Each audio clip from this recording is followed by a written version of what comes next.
I've been a like very rational person, and I'm trying like just rational, meaning facing reality. Yeah, exactly, 100%.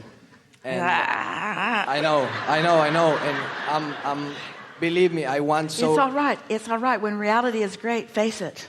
Yeah. And get more of it. Yeah, but I've been studying in your work and meditation and other type of things, on just like feeling, and I don't want like to talk about the negative, but I don't know how to give you context about my question without talking about it. It's all right. That's the path of least resistance. The path of least resistance is to give you context. That's good. Okay, so very fast, I grew up with a like very complicated father, like 4 different mental diseases, physical abuse, emotional abuse, and with a very deceased mother. So I grew up in a very violent environment, emotion. Lots of contrast, which put lots in the vortex. Lots of beautiful contrast, yeah. And believe me, in my mind, like with my rational thinking, I'm like, let's go. I want to heal.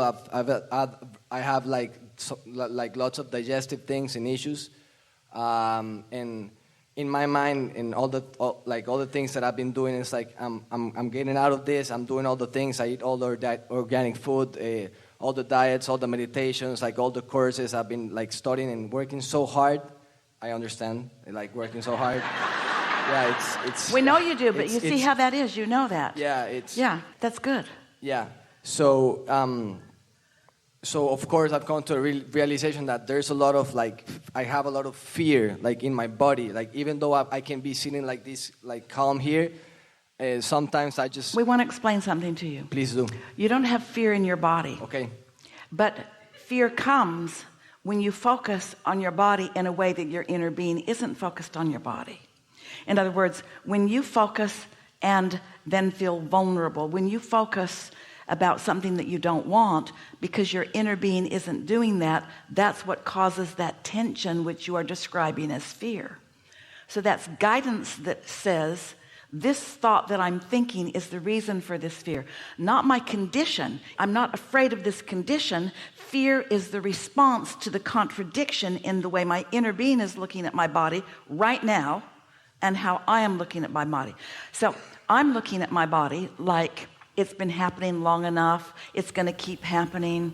It isn't pleasant. It makes me sort of not have control in the way that I want to. But your inner being is not thinking those thoughts. Your inner being is knowing this is something that is evolving. This is something that is changing. This is something that is in response to past trending.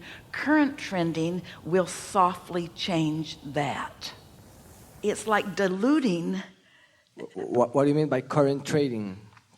What you're doing right now, how you're feeling right now. Current trending means how I feel now in response to this, and how I feel now in response to this, and how I feel now in response to this. Yeah, because to me, like it's been like there's like this desperation of I'm so calm in my mind, I'm thinking positive thoughts, but like my body gets like close, and I eat and. We're not questioning that. We know you feel good in your mind, you have positive thoughts, and if you just kept trending that way, all that other would fall away. But you don't do that. Hardly anybody does, because you're facing reality and you're remembering your childhood and you're still sort of mad about all of that. Consciously I'm not. Consciously I'm grateful, because I know that the beautiful contrast that all of that bring. I'm able to help a lot of people and able to heal. But like it's very hard for me to take my attention off my body if it's like that's been my challenge. How do I take attention of all of these? We've been saying this for quite a while. When you know what your point of attraction is in 2 ways. One is how I'm feeling right now, and another is what manifests. So if uncomfortable body has manifested, it's more difficult because now it's hard not to notice the uncomfortable body. But you're going to hear this really easily. This is so good. It's possible to physically not feel good, even to be in pain, and to have a good attitude about it. It's possible to be in pain and feel optimistic. Most people don't do that. Most people let their mood follow what's happening right now. That's what has to change. You can't feel in response to what's happening right now. You have to use the power of your mind to look forward. Because if you keep looking at what's happening right now, then it keeps continuing. So how do I feel pain and be optimistic? Well, pick some doors. Do you want to talk about the discomfort? Give us some words for it, or? Yeah, it's just like all my digestive system gets like this, and it's right. like I eat and I feel like sometimes that I can't breathe and my neck gets like completely closed. That's like the main sensation, you could say. See, what's important for you to hear is that because that gets more when you are eating, you are assuming that the eating is the reason. The eating isn't the reason. It's the vibrational mix that's the reason. It's eating in tension or eating in fear, eating while worried. This is good, isn't it? So stay with us for a little bit. Let's just talk about how life feels to you. Do you think a lot of what you feel is about the way other people see you?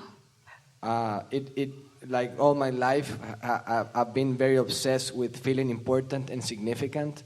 Because you trended for a long while. You see, here's why. You were born knowing that you are. Dad didn't know it. He wanted to feel important and significant and didn't. In other words, there's a long train of that. So his response to you caused you to feel diminished, because in your young eyes, if you were important, this wouldn't be happening. If you were worthy, this wouldn't be happening. Something's really wrong in that. And in all of that, when you don't feel important, the desire to be important. When you don't feel in control, the desire to be in control. So that contrast that you called lovely, and we like that you see it that way, produced within you a desire that is supersized. In other words, it's a huge desire.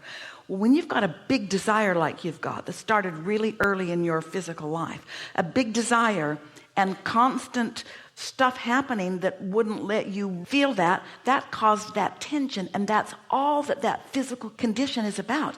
That's just vibrational tension that is manifesting in those ways. That's all it is. How do you stop a tension? If you've got a tug of war, your inner being's calling you to all that you are, and your old beliefs have you dragging your feet. How do you break the tension in a tug of war? Tell us. Somebody has to let go of some end of the rope.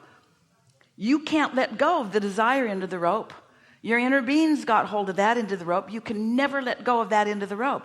So what end of the rope do you have to let go of? That end of the rope about the past.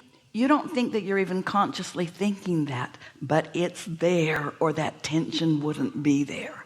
So let's do some doors. Door number A. I had a childhood that I'm trying to describe in positive ways, but I believe I'm still feeling the effects of it. Door number B. It's normal that anyone would feel the effects of a previous time in this life, especially because it was so constant and steady and relentless. It never let up. It was big. It was there. It's hard to let go of that. Still, we haven't released any resistance, but it does feel a little better just acknowledging it, doesn't it? Next door. I hear when Abraham talks about, I can let go of the past. I just must not be doing it because I've still got this tension within me. Next door. I know that as I live more in my present, like when I'm doing my sports, I don't have those thoughts going on. I can tell that when I'm focusing deliberately and on something that I've trended well on, that's not so evident in my experience. There is something to do with focus. And there are a lot of things in my life that when I focus, I can feel the tension less. And there are some things in my life that when I focus, the tension is more. I think I can start feeling the difference, and I can avoid those things that cause the tension and increase those things that lessen the tension. I don't have any responsibility to go back and fix my childhood. No one can do that. I just have to stand in my now and not push against it. Maybe all of those people, my mother diseased, my father a bully, maybe those people were doing the best that they could do too. Maybe they were following their path of least resistance. Maybe somebody like my parents or my dad, maybe he was so miserable in his life, he was trying to keep that from happening in my life, and that's the only way he knew to go about it. Maybe his pushing me was to try to push me into a better place. I don't know. It doesn't matter, but it feels better to give him the benefit of the doubt than it does to not. I know for sure it wasn't about my worthiness. It was about stuff happening and me not knowing what to do about it. But now I'm older. I'm clearer. I understand the laws of the universe. I accept my guidance system. I can feel the difference in how this thought feels and this thought feels. And I'm going to start just being easier on everybody that I focus on. Easier on me, easier on them. I'm going to focus for the emotion and see if my physical discord ceases. It will, for sure. It will, for sure. I'm going to focus on emotion first and see what follows. Most people have it backwards. Show me something good and I'll feel good. I'm going to feel good and then I'll find something good. That's the way it really works. And what confuses people is that you're looking at so many things. It's hard to tell what's happening until it becomes acute like this. And then you start noticing, yeah, in my extra concern about something, my physical body has that reaction. Would you call it chronic or occasional? No, it's chronic. Would you call it steadily chronic or sporadically chronic? Always exactly the same, or sometimes worse and sometimes better? No, it has ups and downs. So start watching the emotional content that's happening in the ups and downs, even if it's subtle. And as you start noticing that, you're on your way, for sure. Something more?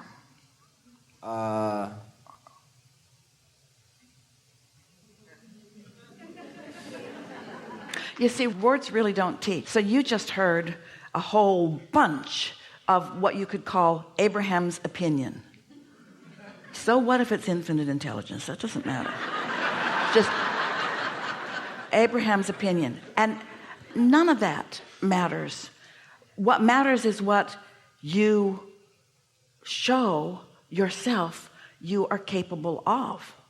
On the football field, soccer field, wherever you live and call it, someone could praise you incessantly, but if you never get the ball handled by your own feet, after a little while, their fancy words don't matter very much. Wouldn't you say that your opinion of you in a game has everything to do with your performance in the game and not very much to do with the hype?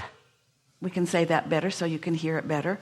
When you get off the soccer field, off the football field, what is it that happened that caused you to feel the way you feel about your game?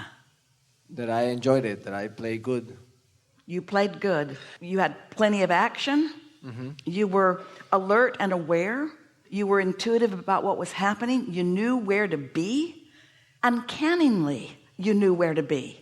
There's not a playbook that tells you where to be. You sense where to be, because there are a lot of cooperative components that people that are playing with you, both your team and the opposing team, have ideas about what they're going to do. And when you're tuned in, because your inner being knows all of that, you know where to be. Your timing on the field is about your alignment. And when you have good alignment and good timing, you have a good game. And you know the difference. No difference with money. No difference with physical well-being. No difference with anything. It's all about that.